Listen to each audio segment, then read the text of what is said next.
So ayan mga kadrama-rama, alam ko pong inaabangan nyo po no, yung next na mangyayari po dito sa Abot Kamay na Pangarap dahil sobrang nakaka-tense na nga po no, tsaka nakaka-excite na nga din po yung pinapakita ni Director every episode dito sa Abot Kamay na Pangarap dahil alam naman po talaga natin mga kadrama na itong si RG nga po ay hinay-hinay na talaga na naaalala niyan yung kanyang nakaraan na talagang naalala niya na pinadiin i-test nga po niya itong si Zoe dito kay Doc Fidel.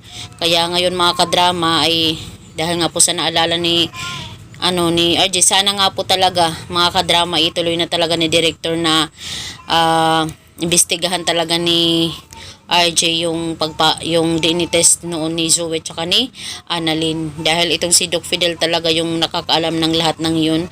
Pero naalala niyo po ba mga kadrama na mayroong part dito sa episode ng Abot Kami na Pangarap na nakipagkita nga po itong si RJ dito kay Doc Fidel para ipaalam at saka isekreto yung time na yun na pinadinitest niya itong si Zoe tsaka si Annalyn, tapos biglang lumapit itong si Zoe dito kay Doc Fidel. Siguro nung time na yun si Zoe ay tinanong niya dito si Doc Fidel kung ano yan, 'di ba? Possible talaga pinalitan yung DNA test na yun, 'di ba?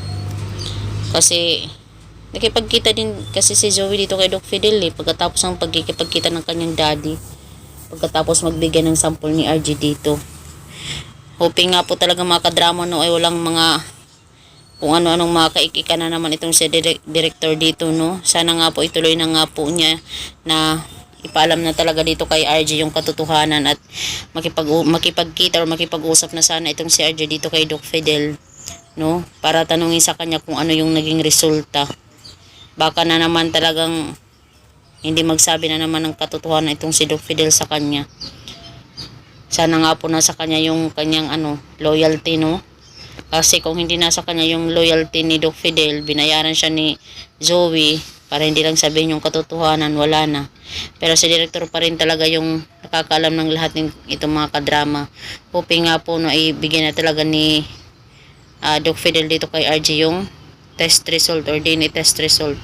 Sabihin niya na, Doc, RG, ito ang DNA test result nyo ni Zoe na pinagawa mo noon at saka ni Annalyn. Diba? Talagang kung wala mang anomalya yun ay siguradong negative talaga itong si Zoe mga kadrama. Kasi siya na lang po talaga yung kasagutan ng lahat.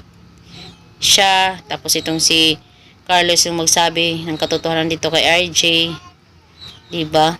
Sila naman talaga yung totoong nakakaalam. At saka yung alaala ni RJ noon. Yun na lang yung magiging susi ng lahat ng mga katanungan para matuldukan na talaga yun mga kadrama. So mga kadrama, maraming salamat sa palagi niyong panonood. Don't forget to please like, share, and subscribe my channel. Kung alam nyo lang kung gaano kalaki yung tulong nyo sa aking channel. So yun lang po mga kadrama, mga kaabot kamay, abang-abangan na lang po natin yung scenario dito. Hoping nga po talaga ay malaman na ni RJ yung katotohanan at mahanap niya na itong si Doc Fidel. So yun lang po, maraming salamat. Bye!